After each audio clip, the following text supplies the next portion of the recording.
Hello everyone, स्वागत है आप सभी का मेरे साथ दोबारा जुड़ने के लिए मेरे YouTube channel study with Amit Chahal Indian polity. जी हाँ दोस्तों, आज हम हमारी एक नई सीरीज स्टार्ट करने जा रहे हैं इंडियन पॉलिटी, ठीक है ना। और उसमें आज हमारा ये लेक्चर फर्स्ट है और उसमें हम आज डिस्कस करेंगे संविधान की प्रस्तावना। डायरेक्ट हम संविधान की प्रस्तावना के बारे में बात कर रहे हैं क्योंकि ये मोस्ट इंपोर्टेंट क्वेश्चन बनते हैं यहाँ से। तो डायरेक्ट हम पॉइंट टू पॉइंट क्या है क्वेश्चन बनाएंगे, ठीक है ना। हिस्ट्री पॉइंट ना उठा के हम जो मेन जो चीज़ है ना उसको पकड़ेंगे, ठीक है। तो आज पढ़ेंगे हम लेक्चर फर्स्ट के अंदर संविधान की प्रस्तावना, प्रिएम्बल्स ऑफ इंडियन कॉन्स्टिट्यूशन।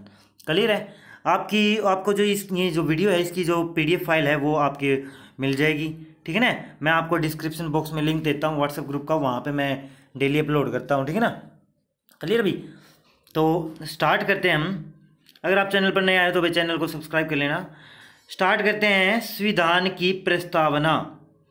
भाई संविधान की प्रस्तावना जो प्रिएम्बल्स है वो क्या कहती है, इसके बारे में अगर बात करें, इसको भारत के संविधान का परिचय पत्र भी कहा जाता है। यानी कि जो पूरा जो इंडियन कॉन्स्टिट्यूशन है ना, जो इंडियन कॉन्स्टिट्यूशन है जो कि दुनिया का सबसे बड़ा लिखित संविधान है, ठीक है ना।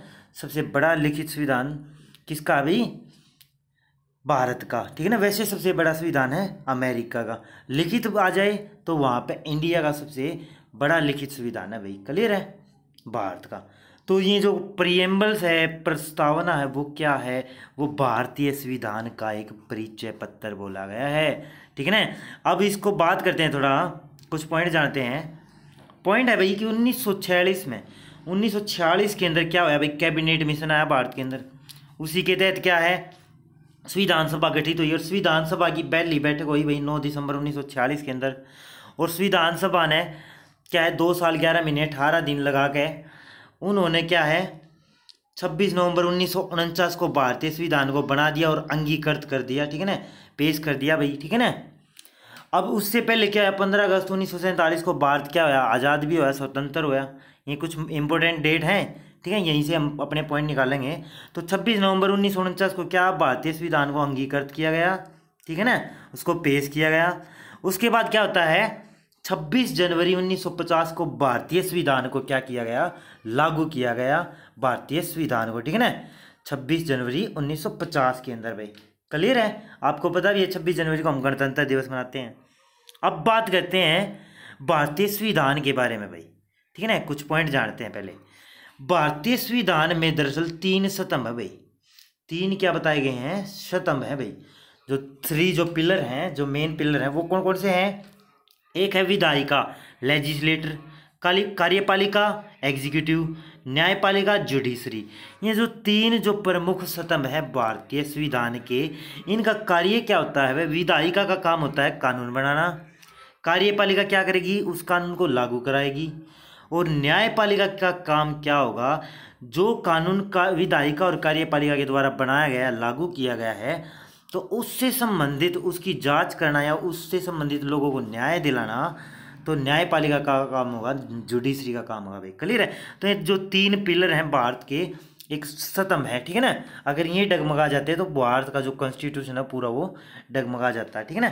क्लियर भाई। तो ये 3 पिलर है। और जो चौथा पिलर है ना भाई, अनऑफिशियल, अनौपचारिक रूप से क्या है, मीडिया को चौथा पिलर माना गया, चौथा स्तंभ माना गया भारतीय संविधान का, इंडियन कॉन्स्टिट्यूशन का। अगर अनऑफिशियल, अनौपचारिक तरीके से पूछ लिया जाए कि भाई अनौपचारिक तरीके से भारतीय संविधान का स्तंभ कौन सा है चौथे नंबर का, तो मीडिया। तो ये 4 ऐसे प्रमुख स्तंभ हैं, ठीक है ना। 3 जो क्या है ऑफिशियल, जो कि मेन है, और चौथा मीडिया, मीडिया का भी अहम रोल है। तो बताया गया है कि भाई किसी भी देश का या किसी भी डेमोक्रेटिक देश का, कंट्री के अंदर अगर ये 4 स्तंभ अगर प्रमुख हैं और ये चारों स्तंभ क्या होने चाहिए भाई, एक तरह से इंडिपेंडेंट होने चाहिए और ये एक अलग तरीके से, मतलब क्या है, देश को रिप्रेजेंट करे, देश के हित में काम करे। और इनमें से एक भी अगर स्तंभ डगमगा जाता है तो जो भारतीय कॉन्स्टिट्यूशन है या उस देश का जो संविधान है, ठीक है ना, जिसमें ये पिलर हैं, जैसे कि भारतीय संविधान जो है, इन जो 4 जो स्तंभों पे टिका हुआ है। क्लियर है, ठीक है भाई। विधायिका कानून बनाएगी, कार्यपालिका लागू करेगी और न्यायपालिका न्याय दिलाने का काम करेगी। क्लियर भाई। उसके बाद बात करेंगे अब देखो ये जो तीन तो ये चार स्तंभ है, परंतु जब अगर पूछ ली जाए कि भाई जो भारतीय संविधान है, जब भारतीय संविधान को बनाने के लिए जो भारतीय संविधान सभा थी, उन्होंने क्या सोचा, अगर भारतीय संविधान में ये तीन पिलर हैं, ठीक है ना, और तीन पिलर हैं, मान लो कल को ऐसा हो कि भाई कुछ ऐसा कानून बन जा, ऐसा कानून बन जा जिसके प्रति भाई जब मतलब जो हाई कोर्ट है, सुप्रीम कोर्ट जो न्यायालय है, उसमें जो जुडिशरी के पास वो केस जावे बाई चांस कि भाई ये हमारे लिए गलत है, ये हमारे लिए सही है, तो अपोजिशन पार्टी भी जाएगी और फेवर वाली पार्टी भी जाएगी, ठीक है ना। तो उस टाइम पे मान लो कुछ ऐसी सिचुएशन खड़ी हो जाती है कि भी उस टाइम पे जो जुडिशरी है ना, वो अपना डिसीजन नहीं ले पाती कि भाई क्या सही है क्या गलत है, ये कानून कैसा है कैसा नहीं है। तो उस टाइम पे जो जुडिशरी है वो किस चीज़ की सहायता लेती है, वो लेती है भारतीय संविधान की। किस चीज़ की सहायता लेती है? भारतीय संविधान की। और भारतीय संविधान में के अंदर क्या बोला गया है? भारतीय संविधान की प्रस्तावना कहती है कि भाई हम भारत के लोग, ठीक है ना, यानी कि पूरे जो भारतीय संविधान के अनुसार क्या है, अगर पूछ लिया जाए क्वेश्चन में वे भारतीय संविधान के अनुसार जो पूरे भारत के अंदर सबसे जो सुप्रीम जो पावर है वो कौन है? वो है भाई इंडियन कॉन्स्टिट्यूशन। क्या है? Indian constitution. और इंडियन कॉन्स्टिट्यूशन के अंडर में ही क्या है, ये जो चार जो स्तंभ हैं, जो 4 पिलर हैं, वो क्या करते हैं? काम करते हैं। क्लियर है? तो इंडियन कॉन्स्टिट्यूशन को क्या है? सर्वोपरि बताया, और इंडियन कॉन्स्टिट्यूशन बनता है भारतीय लोगों के जरिए, ठीक है ना। उसके बारे में हम डिस्कस करेंगे। अब बात आते हैं, हम पॉइंट पे आते हैं अपने प्रस्तावना। भारतीय संविधान की प्रस्तावना को दरअसल अमेरिकी संविधान से लिया गया भाई। जो अमेरिका का जो कॉन्स्टिट्यूशन है वहाँ से क्या है, जिस जिस देश से मतलब जो जो मतलब इम्पोर्टेंट जो लॉ मिले, कानून मिले, ये जो वहाँ पे काफ़ी मतलब कार्यरत थे, लाभ मिल रहा था जिनको लोगों का, ठीक है ना, अच्छे तरीके से जो देश को क्या है कि मतलब विकास के पथ पर अग्रसर कर रहे थे, तो उन देशों से हमने मतलब जो एडोप्ट भी किए हैं, ठीक है ना, एडोप्ट भी किए हैं कुछ कानून। तो संविधान में जो ये भारतीय संविधान की जो प्रस्तावना है उसको किससे लिया गया है? अमेरिका के संविधान से भाई। क्लियर है? अब बात करते हैं भाई प्रस्तावना के बारे में। इंपॉर्टेंट पॉइंट स्टार्ट हो गए हैं। प्रस्तावना भाई, प्रीएम्बल्स, ठीक है। अब बात करते हैं प्रीएम्बल्स। प्रीएम्बल्स जो है भारत की प्रस्तावना, वो किससे स्टार्ट होती है? हम भारत के लोग। मोस्ट इंपोर्टेंट बात है कि भाई हम भारत के लोग से स्टार्ट होती है भारत की प्रस्तावना। और हम भारत के लोग क्या करेंगे? भारत को एक संप्रभु राष्ट्र, समाजवादी राष्ट्र, धर्मनिरपेक्ष, पंथनिरपेक्ष राष्ट्र, लोकतांत्रिक राष्ट्र और गणतांत्रिक राष्ट्र बनाने का क्या करेंगे? प्रयास करेंगे, भरसक प्रयास करेंगे हम भारत के लोग। यानी भारत के लोगों को सर्वोपरि माना गया है, ठीक है ना। और भारत के लोग जो हैं वही क्या है? पावर देते हैं, शक्ति देते हैं इंडियन कॉन्स्टिट्यूशन को भाई, ठीक है ना। तो इंडियन कॉन्स्टिट्यूशन में अगर पूछ लिया जाए भाई, जो इंडियन कॉन्स्टिट्यूशन के मुताबिक भारत में सुप्रीम पावर क्या है? कॉन्स्टिट्यूशन। और कॉन्स्टिट्यूशन को पावर कौन देता है? भारत के लोग। तो हम भारत के लोग क्या करेंगे भाई?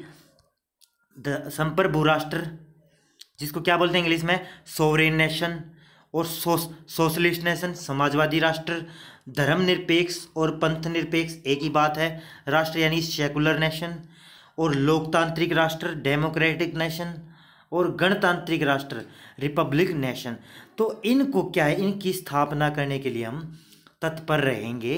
तो ये कुछ इम्पोर्टेंट पॉइंट हैं, इम्पोर्टेंट जो वर्ड हैं, इन्हीं पे क्या है हमारा जो कॉन्स्टिट्यूशन क्या है? डिज़ाइन होता है। यहीं से हमारा कॉन्स्टिट्यूशन क्या है? हमें पावर देता है, हर तरीके की, हर नागरिक को भारत के अंदर क्या है?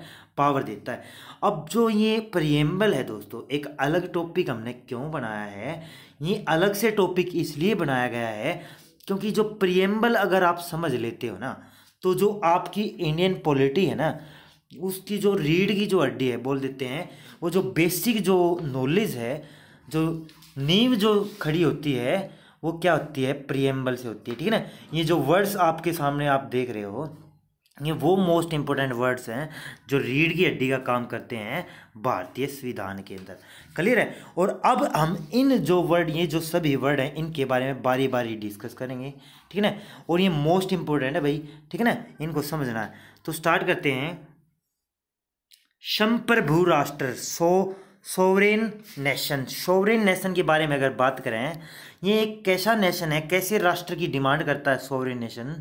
संप्रभु का मतलब होता है भाई ऐसा राष्ट्र जो अपने देश के लिए सभी तरह के निर्णय खुद ले सके, अर्थात किसी दूसरे देश पर या किसी दूसरी पावर पर क्या ना हो, आश्रित ना हो, निर्भर ना करता हो, यानी कि डिपेंडेंट, अपने आप तो आप पर निर्भर हो, ऐसा देश उसको क्या बोलेंगे, संप्रभु राष्ट्र बोलेंगे।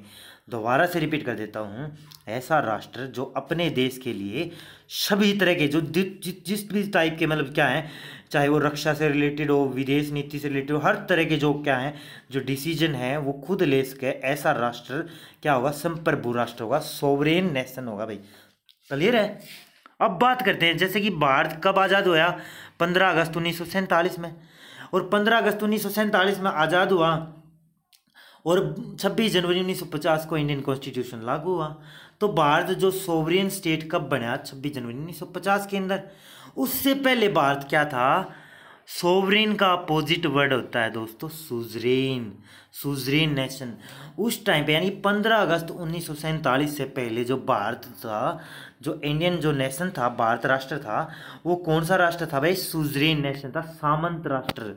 इसका मतलब क्या होता है दोस्तों, इसका मतलब होता है जब किसी देश पर दूसरे देश का आधिपत्य हो, आधिपत्य हो यानी कि डोमिनेंट हो, यानी कि एक देश पे दूसरा देश क्या किए हुए है, कब्जा करे हुए है, डोमिनेंट करे हुए है, उसी देश की क्या है वहाँ पे पावर चलती है, वो जो कहता है वही होता है, ठीक है ना।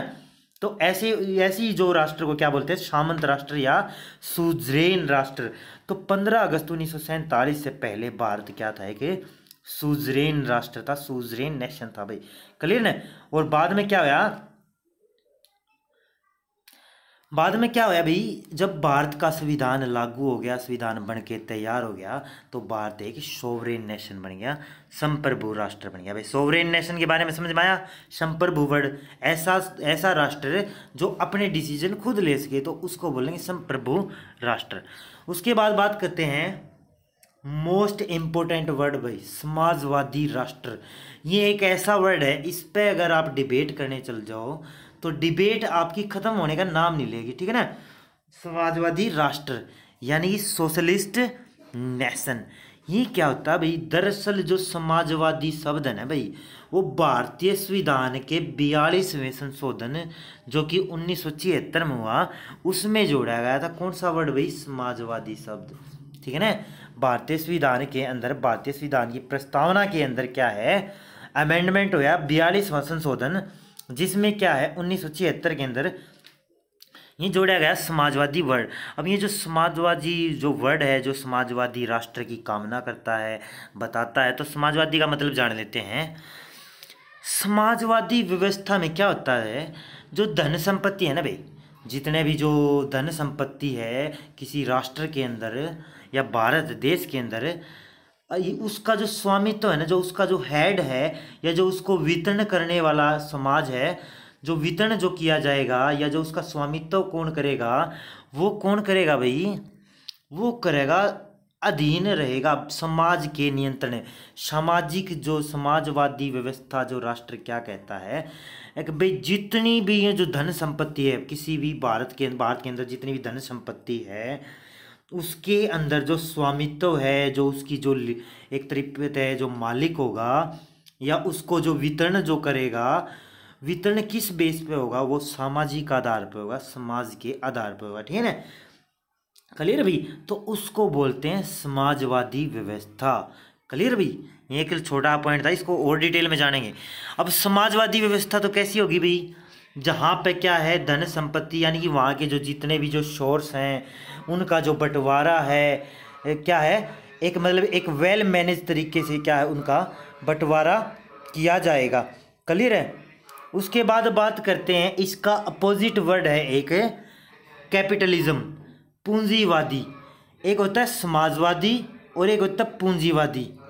पूंजीवादी के बारे में बात करेंगे भाई, जब मान लो कोई भी इसके बारे में बात कर लो, पूंजीवादी व्यवस्था क्या कहती है, ऐसी व्यवस्था जिसमें पूंजी के निजी स्वामित्व यानी प्राइवेट, एक तरह से किसी व्यक्ति विशेष का क्या है, व्यक्ति विशेष का नियंत्रण है सभी सोर्स पे, यानी कि स्वतंत्र औद्योगिक प्रतियोगिता नहीं है भाई, यानी उपभोक्ता द्रव्यों के अनियंत्रित वितरण, यानी कि किसी एक व्यक्ति को कुछ कुछ ही लोगों के पास कुछ पावर आ जाना या सब धन संपत्ति आ जाना, ठीक है ना, उसका एग्जैक्ट मायने में जो वितरण है नियंत्रण न करना, उसको पूंजीवादी व्यवस्था बोलते हैं, कैपिटलिज्म बोलते हैं। ध्यान से सुनना दोबारा से, ऐसी व्यवस्था भाई जहाँ पे निजी तो स्वामित्व हो, ठीक है ना, डायरेक्ट जो क्या है, जो किसी निजी यानी प्राइवेट जो डिपार्टमेंट उसके जो कब्जे में क्या हो, स्वामित्व हो, हेड हो, और वही क्या करे फिर उस व्यक्ति विशेष के पास उसका क्या करे, नियंत्रण करे,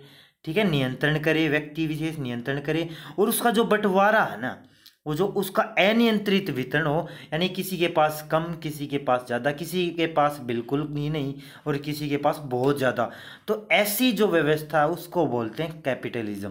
क्या बोलते हैं, कैपिटलिज्म बोलते हैं भाई। क्लियर है। और भारत कैसा देश है भाई, भारत एक समाजवादी राष्ट्र है भाई।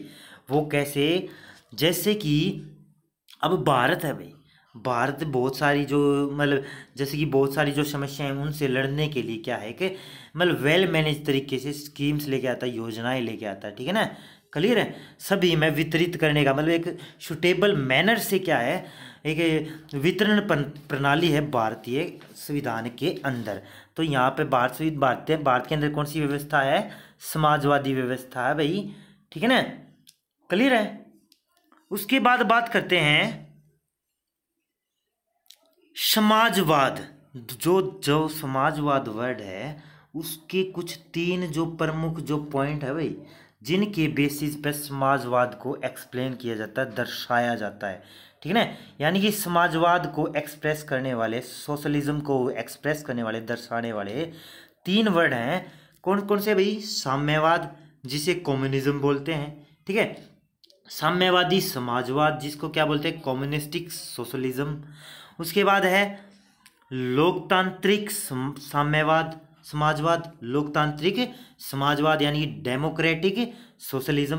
तो ये तीन ऐसे प्रमुख बिंदु हैं जिनके बेसिस पर भारतीय संविधान के अंदर किसको दर्शाया जाता है, समाजवाद जो व्यवस्था है उसको दर्शाया जाता है। तो ये तीन प्रमुख बिंदु हैं भाई। अब ये मोस्ट इंपॉर्टेंट बिंदु हैं, इनके बारे में आपने समझना है। तो स्टार्ट करते हैं बारी बारी इनके बारे में। साम्यवाद भाई, कम्युनिज्म क्या होता है, कम्युनिज्म के बारे में जानते हैं। साम्यवाद होता क्या है, साम्यवादी व्यवस्था होती क्या है।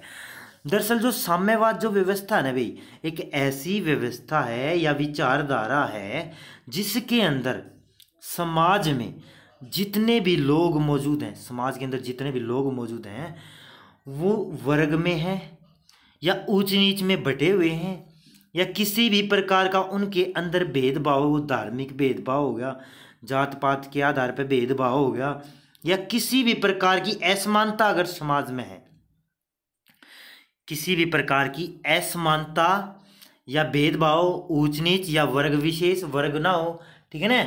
तो ऐसी जो मतलब ये जो व्यवस्था ना हो, ऐसे समाज को क्या बोलते हैं, साम्यवाद समाज बोलते हैं।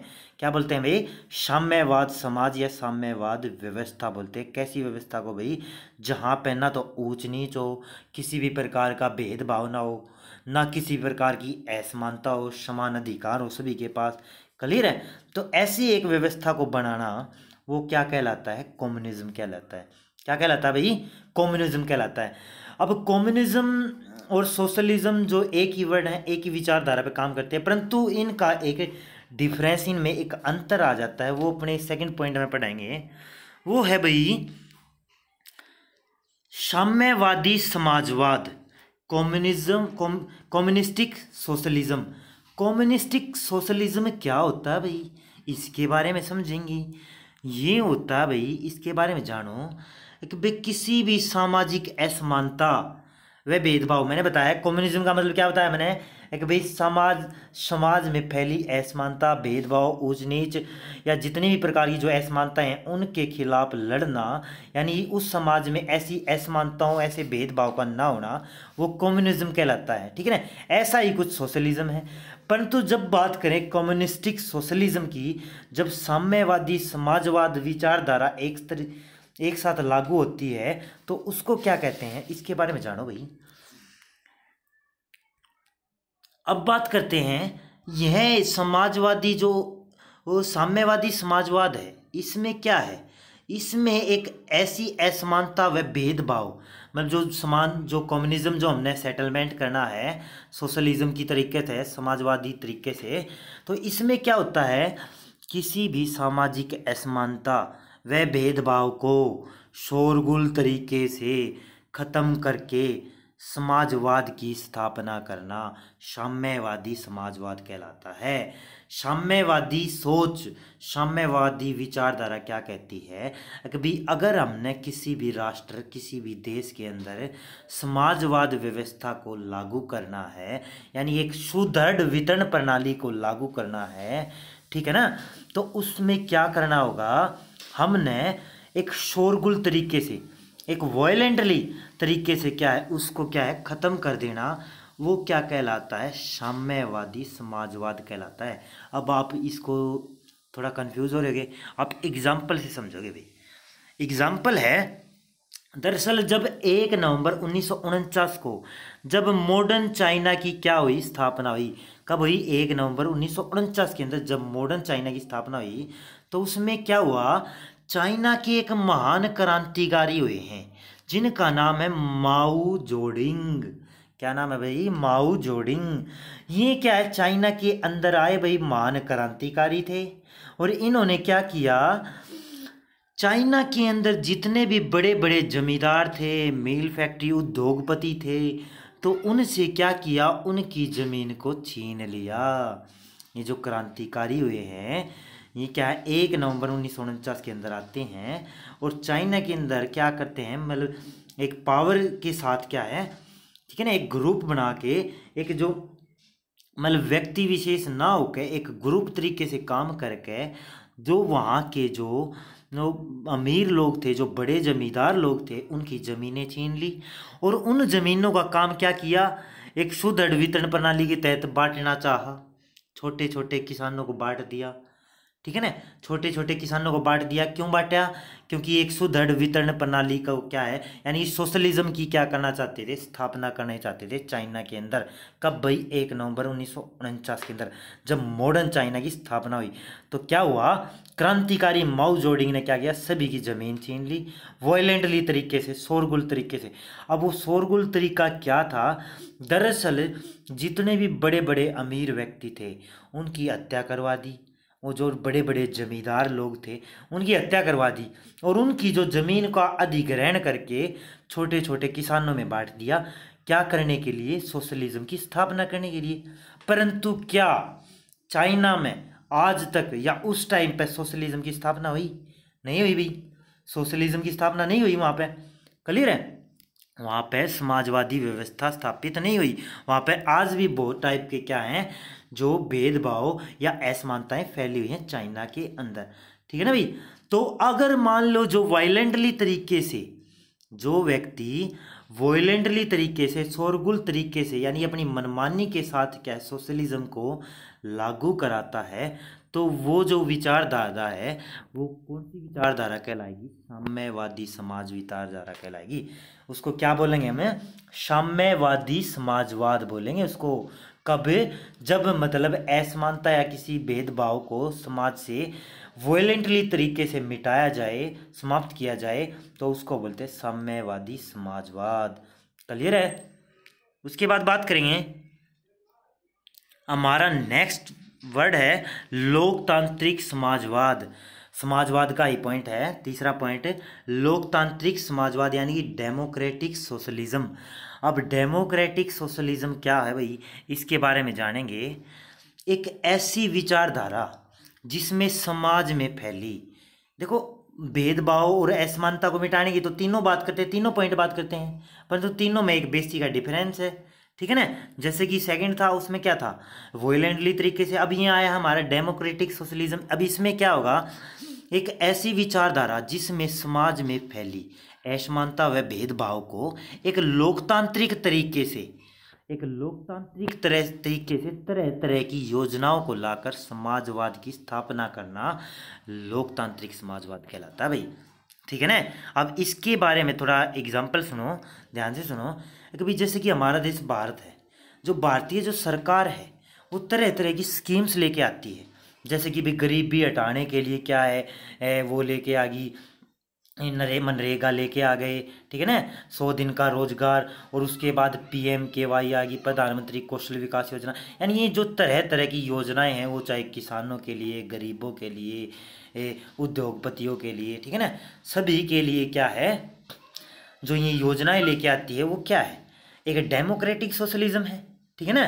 क्योंकि डेमोक्रेटिक सोशलिज्म क्या कहता है, एक ऐसी विचारधारा जिसमें जो भेदभाव है, किसी भी प्रकार की जो असमानता है, चाहे वो अवसर की असमानता हो, आर्थिक आधार पे असमानता हो, उसको दूर करने के लिए जो सरकार की जो पॉलिसीज़ हैं वो एक लोकतांत्रिक तरीके की हो, ना कि वायलेंटली। ऐसा नहीं कि भाई हम मान लो कोई अमीर व्यक्ति, उसको गोली मार देंगे और उसकी ज़मीन को हड़प लेंगे, तो ये एक डेमोक्रेटिक सोशलिज्म नहीं है। ये कौन सा सोशलिज्म है, कम्युनिस्टिक सोशलिज्म है भाई ये। ठीक है ना, शोरगुल तरीके से अपनी बातों को, समाजवाद की स्थापना करना। क्लियर है। अब बात करते हैं भाई, यहाँ से हम कुछ इंपॉर्टेंट पॉइंट भी जानेंगे। जैसे कि समाजवादी व्यवस्था और कैपिटलिज्म मैंने डिस्कस करा अभी पिछले टाइम पे पीछे। उसमें क्या बताया मैंने, कैपिटलिज्म तो वो जिसमें जो जो जो वितरण प्रणाली है वो सुदृढ़ ना हो, एक व्यक्ति विशेष के पास हो। ठीक है ना, सभी व्यक्तियों के पास ना हो उसकी व्यवस्था। ठीक है ना, ठीक है ना, यानी कि निजी हाथ में वो जो स्वामित्व हो हर चीज़ का। ठीक है ना, प्राइवेटाइजेशन हो हर चीज़ का। तो प्राइवेटाइजेशन को क्या है, नेगलेक्ट करता है हमारा समाजवाद वर्ड। यानी कि जो हमारी समाजवादी व्यवस्था है वो अपोज करती है कि भाई निजी जो व्यवस्था नहीं होनी चाहिए। क्लियर है। ठीक है ना भाई, प्राइवेटाइजेशन नहीं होना चाहिए भाई किसी भी चीज़ का। उसके बाद बात करते हैं अब लोकतांत्रिक जो ये जो समाज है, समझ में आ गया होगा, लोकतांत्रिक समाजवाद। ठीक है ना, एक पॉलिसीज, एक वेल मैनर तरीके से क्या है, समाजवाद की स्थापना करना लोकतांत्रिक समाजवाद यानी कि डेमोक्रेटिक सोशलिज्म कहलाता है। उसके बाद जानेंगे हमारा नेक्स्ट वर्ड है धर्मनिरपेक्ष या पंथ निरपेक्ष। एक ही बात है भाई, धर्मनिरपेक्ष या पंथ निरपेक्ष एक ही मतलब है इसका। इसको बोलते हैं इंग्लिश में सेकुलरिज्म। क्या बोलते हैं, सेकुलरिज्म।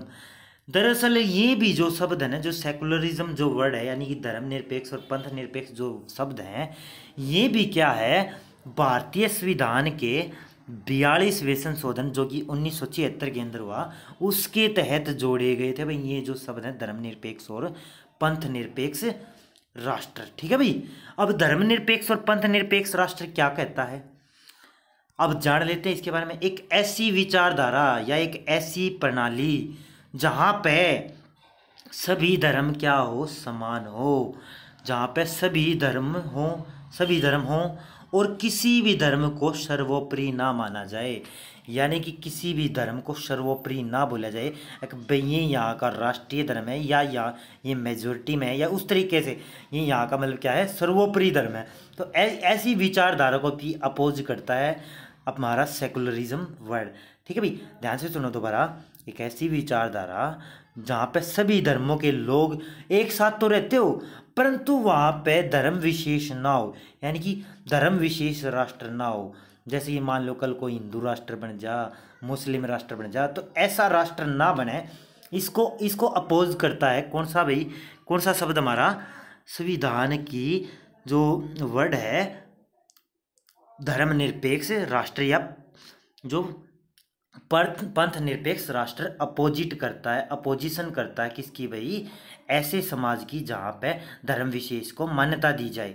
क्लियर है। अब भारत क्या है भाई, भारत तो एक ऐसा धर्मनिरपेक्ष पंथ निरपेक्ष देश है जहाँ पे सभी धर्मों के लोग एक साथ मिलजुल कर रहते हैं। यहाँ पे कोई धर्म विशेष नहीं है, यानी कि कोई भी धर्म सर्वोपरि नहीं है, सभी धर्मों को समान माना गया है। ठीक है ना, क्योंकि भारत एक क्या है, धर्मनिरपेक्ष देश है, मुकाबले उन देशों के जिन देशों के साथ आप, जैसे कि पाकिस्तान हो गया, पाकिस्तान एक धर्मनिरपेक्ष राष्ट्र ना होकर एक इस्लामिक कंट्री नहीं बोल देते हैं। जैसे कि कोई भी देश है, जिन देशों के नाम के साथ आप इस्लामिक कंट्री लगाते हो, यानी इस्लामिक, यानी कि वहाँ पे इस्लामिक जो वो समुदाय है, धर्म है, वो मेजोरिटी में, यानी कि उस देश के नाम से पहले कौन सा वर्ड लग रहा है, इस्लामिक। क्लियर है। परंतु भारत एक ऐसा देश है जहाँ पे क्या है, धर्मनिरपेक्षता, यहाँ पे हर तरह के धर्म के लोग रहते हैं, एक साथ रहते हैं, मिलजुल के रहते हैं। क्लियर ना, बड़े भाईचारे तरीके से। ऐसी जो व्यवस्था है, जो ऐसी जो विचारधारा है, वो दूसरे देशों में नहीं मिलेगी। इसीलिए तो बोलते हैं कि भाई हमारा देश महान है, ठीक है ना, जो यहाँ पे आता है यहीं का होके रह जाता है। क्लियर ना, यहाँ से प्यार करने लगता है, क्योंकि यहाँ पे जो व्यवस्था है बहुत अच्छी है, जो इंडियन कॉन्स्टिट्यूशन के अंदर भारतीय संविधान निर्माताओं ने हमें दी है। क्लियर है। अब मैंने यह बात बताई है कि इसको क्या है, 42वें संविधान संशोधन के तहत जोड़ा गया था धर्मनिरपेक्ष और पंथनिरपेक्ष शब्द को। क्लियर है। उसके बाद बात करेंगे, हमारा चौथा पॉइंट है लोकतंत्र, डेमोक्रेसी। लोकतंत्र, डेमोक्रेसी का मतलब क्या होता है, डेमोक्रेसी, क्रेसी मतलब होता है तंत्र, सरकार, डेमो मतलब लोग, यानी कि लोगों की सरकार। अब इसको जान लेते हैं, लोगों के द्वारा और लोगों के लिए और लोगों की सरकार को, ठीक है ना, लोगों के द्वारा चुनी गई और लोगों के लिए, ठीक है ना, और लोगों की ही सरकार को क्या बोलते हैं, लोकतंत्र बोलते हैं, डेमोक्रेसी बोलते हैं। यानी एक ऐसी सरकार, ऐसी जो मतलब कार्य प्रणाली जिसमें क्या है, लोग ही तो क्या है, सर्वोपरि हैं। लोगों के द्वारा तो वो क्या है, डेमोक्रेसी चुनी जाएगी, बनाई जाएगी, और लोगों के लिए ही डेमोक्रेसी का निर्माण होगा। और वो जो लोगों की ही मतलब जो क्या होगी, डेमोक्रेसी जो मतलब जो भी सरकार जो डेमोक्रेसी में चुनी जाएगी, वो क्या होगी, लोगों के प्रति क्या होगी, उत्तरदायी होगी भाई, ठीक है ना, क्योंकि उसको चुना जाएगा मताधिकार के जरिए, वोटिंग के जरिए। क्लियर ना, वो क्या होता है, अपना लोकतंत्र होता है। अब बात करते हैं लोकतंत्र के बारे में भाई। अब दुनिया का जितना भी पुराना इतिहास था, दुनिया का बात करने भाई, पूरे भारत का नहीं, अब दुनिया का जितना भी इतिहास था वो सारा झूठा साबित हो गया भाई। झूठा साबित कैसे हो गया, अगर भाई जैसे मतलब पहले क्या होते थे, राज्य महाराज्य होते थे, ठीक है, राज्य महाराज्य होते थे कुछ देशों में, अब भी राज्य महाराज्य बने हैं, ठीक है ना, जैसे कि ब्रिटेन में वहाँ पे एक प्रिंसेस भी बनती है, ठीक है ना, विक्टोरिया कुछ करके इस टाइप था, ठीक है ना, एलिजाबेथ ये बनते थे ना पहले, तो इस टाइप नहीं था। जैसे कि जहाँ पे राज्य महाराजे आज भी बनते हैं, वो जो वहाँ पे क्या है, लोकतंत्र यानी डेमोक्रेसी नहीं है। और ये जो राज्य महाराजों की जो प्रणाली है, यानी कि जिसके पास पावर है, ये सारी जो चीज़ें चली आ रही है व्यक्ति विशेष की, पूरे इतिहास उठा के देख सकते हो, पूरे इतिहास को झूठा साबित कर दिया डेमोक्रेसी वर्ड ने, ठीक है ना, क्योंकि जो पूरा इतिहास को भुला के, पूरा वर्ल्ड प्रेफरेंस जो प्राथमिकता दे रहे हैं किसको भाई, लोकतंत्र प्रणाली को, उन सभी चीज़ों को भुला के जो प्रेफरेंस मेजोरिटी में पूरे वर्ल्ड के अंदर दिया जा रहा है, वो किसको दिया जा रहा है, डेमोक्रेसी यानी कि लोकतंत्र को दिया जा रहा है भाई। जो लोकतंत्र किसके लिए, लोगों का, लोगों के लिए, लोगों के द्वारा। क्लियर भाई, तो ये है अपन की लोकतंत्र यानी कि डेमोक्रेसी। क्लियर है। आपको पता भी है जो सरकार है चुनी जाती है, जैसे कि प्राइम मिनिस्टर है, हम जो लोकसभा के सांसद चुनते हैं, लोकसभा के सांसद में से ही क्या प्राइम मिनिस्टर चुने जाते हैं, ठीक है ना, यानी लोगों की डायरेक्ट भागीदारी है यहाँ पे। क्लियर है। उसके बाद बात करेंगे गणतंत्र भाई, ठीक है ना, गणतंत्र के बारे में बात करें, इसको बोलते हैं रिपब्लिक। गणतंत्र क्या होता है भाई, दरअसल ध्यान से समझना, मोस्ट इंपोर्टेंट पॉइंट है भाई। मैंने यहाँ पे 2 पॉइंट लिखे हैं, एक तो सरकार का प्रमुख कौन होता है, प्रधानमंत्री डेमोक्रेसी के अंदर, और राज्यों का प्रमुख, जितने भी जो स्टेट्स हैं उनका जो चीफ होता है, हेड कौन होता है, राष्ट्रपति। क्यों होता है, क्योंकि वो क्या है, राज्यों में राज्यपाल नियुक्त करता है अपने द्वारा, जो इलेक्टेड जो मेंबर हैं जिनको गवर्नर बोलते हैं वो बैठाता है राष्ट्रपति, ठीक है ना। तो राज्यों का प्रमुख कौन हो गया, राष्ट्रपति, और जो सरकार का प्रमुख कौन हो गया, प्रधानमंत्री। तो ये जो 2 पद लिखे गए हैं, सरकार का प्रमुख और राज्यों का प्रमुख, तो अगर इन दोनों जो शब्दों का, जो ये दोनों जो शब्द हैं या दोनों जो चुनाव हैं, चाहे वो प्रधानमंत्री का हो या राष्ट्रपति का हो, तो उनका अगर जो चुनाव है ना वो वंशावली आधारित पे ना हो के, यानी कि मान लो एक राजा होया, उसका बेटा फिर राजा होया, उस बेटे का फिर राजा होगा, मतलब एक वंशावली चल पड़ी, ऐसा ना हो के एक वेल मैनेज तरीके से, एक लोकतांत्रिक तरीके से चुनाव होके इन लोगों का चुनाव किया जाए, यानी वंशावली व्यवस्था ना हो। इनमें से किसी भी एक शब्द में, मान लो राष्ट्रपति की वोटिंग होगी, प्रधानमंत्री की नहीं हुई, प्रधानमंत्री की जगह बन गया राजा, तो यहाँ पे अगर दोनों शब्दों में से कोई एक जो पद है ना, अगर वो वंशावली आधारित है, यानी कि वंश पे आधारित है, तो वो क्या है, गणतांत्रिक राष्ट्र नहीं है। यानी गणतांत्रिक राष्ट्र की डेफिनेशन क्या निकल के आई, ऐसा राष्ट्र जिसमें जो सरकार का प्रमुख या राज्यों का प्रमुख, इन दोनों पदों के लिए क्या हो, इलेक्शन हो, चुनाव किया जाए, यानी कि डायरेक्ट लोगों की भागीदारी हो, ठीक है ना, उस देश के जो लोग हैं उनकी भागीदारी हो, तो उसको बोलते हैं गणतंत्र। गणतंत्र यानी लोगों का तंत्र। लोगों का तंत्र कब बनेगा, जब ये जो दोनों पद हैं, जो सुप्रीम जो पद हैं, जो सुप्रीम जो यहाँ पे, क्लियर है, उनको पदों को क्या है, लोगों के द्वारा चुना जाए, क्लियर है। और जहाँ पे ये जो इनमें से कोई भी एक पद, मान लो चाहे प्रधानमंत्री हो, राष्ट्रपति हो, वहाँ पे इनमें से कोई एक पद वंशावली, मतलब उस पर आधारित है भाई। वंशावली जानते हो ना, वंश भाई, वंश चलता आ रहा है, उसका बाबू राजा, उसका बेटा फिर राजा, ठीक है ना, तो वंश पे आधारित अगर कोई, मतलब इन दोनों में से कोई एक पद सेलेक्ट किया जाए, ठीक है ना, तो वहाँ पे क्या है, गणतांत्रिक राष्ट्र नहीं होगा भाई, ठीक है ना, गणतांत्रिक राष्ट्र नहीं होगा, ठीक है ना। जैसे कि इंग्लैंड हो गया, इंग्लैंड में क्या है, एक सुप्रीम पावर भी है, ठीक है ना, राज्यों का प्रमुख भी है, परंतु वहाँ पे क्या है, राज्य भी बनते हैं, राजा जो किंग है वो भी बनते हैं, ठीक है ना, क्लियर। तो ऐसे जैसे कि नॉर्थ कोरिया हो गया, किम जोंग, वहाँ का क्या है, वो राजा एक तरह से किंग है, ठीक है ना। तो यानी कि वहाँ पे क्या है, किसी भी तरह का क्या है, लोकतांत्रिक गणतांत्रिक नहीं है सिस्टम। और जो गणतंत्र जो वर्ड है ना दोस्तों, ये मिल के बनता है उन सभी शब्दों से जिनके बारे में हमने ऊपर डिस्कस किया है, संप्रभु, समाजवाद, धर्मनिरपेक्ष, लोकतंत्र, और उन सभी से मिलकर बनता है गणतंत्र। क्लियर भाई, बताया मैंने, इन दोनों पदों के लिए चुनाव अगर नहीं होता है तो वो क्या है, गणतांत्रिक राष्ट्र नहीं है। उसके बाद बात करते हैं जो भारतीय जो संविधान निर्माता हैं और भारतीय जो संविधान है उसका जो मूलभूत जो उद्देश्य है, जो उसका जो उद्देश्य है संविधान बनाने का, जो संविधान निर्माता होगा वो उद्देश्य क्या रहा है, वो रहा है भाई न्याय।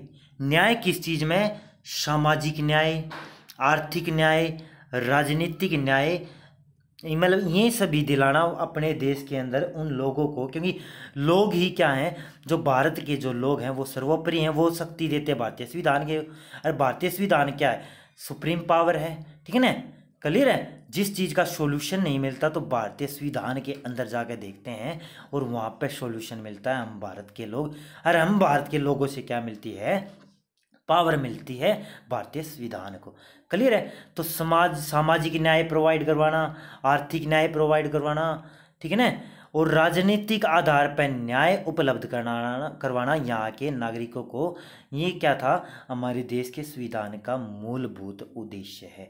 उसके बाद है स्वतंत्रता। स्वतंत्रता के बारे में बात करेंगे। अभिव्यक्ति विचार की स्वतंत्रता, भाई कोई भी व्यक्ति अपना विचार कर सके, मतलब अपना विचार रख सके कहीं पे भी, ठीक है ना, परंतु वो विचार क्या हो, वायलेंटली ना हो, दूसरे को उकसाने वाला ना हो, क्लियर ना, उसके खिलाफ नहीं तो क्या हो जाएगा, सेटिसन जाहिर हो जाएगी, ठीक है ना, दायर हो जाएगी, क्लियर है, याचिका दायर हो जाएगी, केस हो जाएगा भाई, क्लियर है, अगर वो मतलब वायलेंटली तरीके से।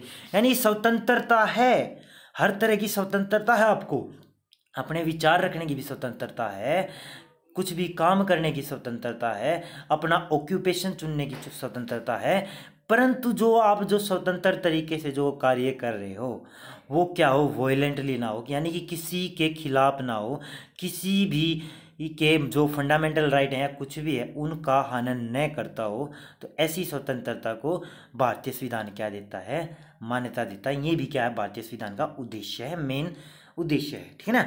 उसके बाद है समानता। समानता के बारे में बात करें, अवसर की समानता। भाई भारतीय संविधान के अंदर जो जितने भी भारतीय नागरिक हैं उनको क्या है, सभी तरह से क्या है, अवसरों की समानता मिलेगी। भाई सभी को समान तरीके से अवसर मिलेंगे। ये जो वर्ड है इनके बारे में और डिटेल में पढ़ेंगे नेक्स्ट क्लासेस में, ठीक है ना। अवसरों की समानता में सभी को अवसर बराबर मिलेगा, ठीक है ना। जातिगत आधार पे, रंग के आधार पे, कास्ट के आधार पे मतलब किसी को अवसर कम या ज़्यादा नहीं मिलेंगे, ठीक है ना। क्लियर, सभी को अवसर की समानता है, ये भारतीय संविधान कहता है।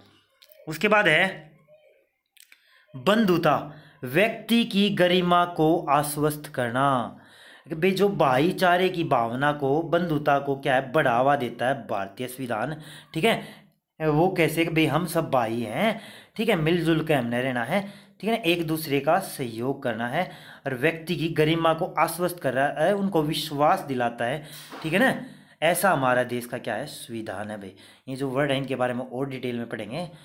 तो हमने आज डिस्कस किया दोस्तों भारतीय जो प्रस्तावना है उसके बारे में। तो ये थी आज की हमारी जो इम्पोर्टेंट सेशन, इवनिंग सेशन जो कि हमने स्टार्ट किया है, लेक्चर फर्स्ट है। अभी कुछ पॉइंट रहते हैं भारतीय जो भारत की जो प्रस्तावना उसके रिलेटेड, ठीक है ना। मेनली जो क्या है हो गए हैं पॉइंट, परंतु कुछ पॉइंट रहते हैं उनके बारे में बताऊंगा जो नेक्स्ट क्लासेस होगी उनमें, ठीक है दोस्तों। तो ये थी आज की क्लास, आज की जो लेक्चर था हमारा फर्स्ट इंडियन पॉलिटी से, जो कि मोस्ट इंपॉर्टेंट लेक्चर है। ये आपका बेस तैयार करेगा भाई इंडियन पॉलिटी के लिए, ठीक है ना। अगर आप इंडियन पॉलिटी में कुछ करना चाहते हो या इंडियन पॉलिटी सीखना चाहते हो या एग्ज़ाम में एक इंडियन पॉलिटी के लिए एक मतलब एक बढ़िया एक स्ट्रेटजी अपनाना चाहते हो, तो प्रस्तावना को पूरी डिटेल में पढ़ना जरूरी है। और मैंने एक एक वर्ड को पूरी डिटेल में समझाया है, ठीक है दोस्तों। तो ये थी आज की वीडियो। तो अगर आपको वीडियो अच्छी लगी है तो वीडियो को लाइक करें और अपने दोस्तों के साथ शेयर करें, क्योंकि काफ़ी अच्छा कंटेंट मैं आपको दे रहा हूँ, ठीक है ना। और अगर आप चैनल पर अभी अभी नए आए हो तो चैनल को सब्सक्राइब कर लें, ठीक है ना, और बेल आइकन पर प्रेस कर दे ताकि आने वाली सभी वीडियो की आपको नोटिफिकेशन आपको मिलती रहे, ठीक है दोस्तों। तो थैंक्स टू वॉच, थैंक्स।